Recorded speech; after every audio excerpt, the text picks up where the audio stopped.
manusia yang paling Allah sayang. Subhanallah. Ramai orang tanya, macam mana nak bagi Allah sayang? Saya nak Allah sayang saya. Ahabbun nas, manusia yang paling Allah sayang, anfa'uhum linnas, yang paling banyak manfaat untuk orang lain. Manusia yang paling bermanfaat untuk manusia lain, paling banyak tolong orang lain. Tuan-tuan, bila Allah sayang, 8 bilion makhluk membenci kamu tidak mudarat. Sebab kamu disayangi pemilik alam. Kamu tak heran dengan orang.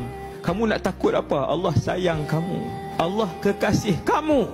Allah memandang kamu. Allah protect, lindung kamu. 6 bilion manusia nak kecam kamu. Kita rasa kasih Tuhan tu kita rasa. Nak takut apa?